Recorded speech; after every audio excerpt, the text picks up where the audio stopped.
지난 2월 구조물 기울어짐 사고로 운영이 중단된 함양 대봉산 휴양밸리 짚라인. 이후 관광 수요가 줄어들며 지역 상권에 영향을 주고 있다고 하는데요. 주간 함양 곽영군 기자가 취재했습니다. 네, 곽영군 기자. 네, 안녕하세요. 네, 실제 현장에서 어떤 얘기들이 나오고 있습니까? 네, 대봉산 휴양밸리 짚라인 기울어짐 현상이 지난 2월 처음 발견된 이후 짚라인 전 구간은 여전히 잠정 폐쇄 중입니다.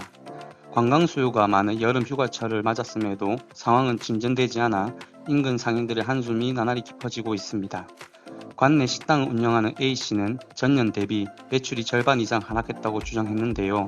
그는 대봉산 짚라인 사고가 발생하면서 지속적으로 방문객이 감소하여 최근에는 지역민을 제외하면 외지인은 거의 없는 실정이라며 주변 상권이 활성화될 수 있도록 노력해 주길 바란다고 이야기했습니다.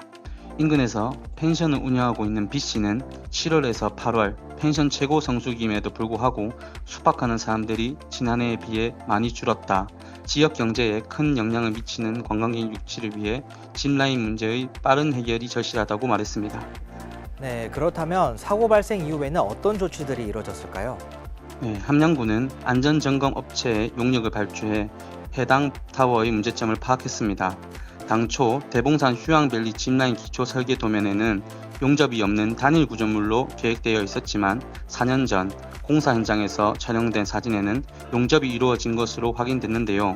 또한 기초 구조물을 형성하는 앵커볼트 공사에서도 작업자들이 임의로 볼트 구멍을 넓히는 영상이 밝혀지며 논란이 일었습니다. 이에 함양군은 지난 4월 대한산업안전협회와 구조안전진단을 실시하여 1에서 7타워 중 사고가 발생한 1타워를 제외한 5코스 구간 운영을 시사했지만 시민단체 등이 기상 악화에 대한 대응 설계 자체가 없다는 것은 설계상 문제가 있다고 반발하여 운영이 취소됐습니다. 이후 5개월간 대책 마련이 지연되고 전년 대비 관광객마저 감소하면서 인근 상인들의 불만이 커지고 있습니다. 군 관계자는 짚라인 5코스의 경우 올 하반기 운영을 검토하고 있다며 문제가 있었던 나머지 구간은 내부적인 검토를 마친 후 운영에 대한 입장을 밝힐 예정이라고 설명했습니다. 네, 곽영군 기자 잘 들었습니다. 네, 감사합니다. 네, 지난해에만 16만 명이 다녀가며 지역 상권에도 적지 않은 영향을 주고 있는 대봉산 휴양밸리. 시설 안전을 둘러싼 우려를 불식시킬 수 있을지 주목됩니다. 서부 경남 GPG기였습니다.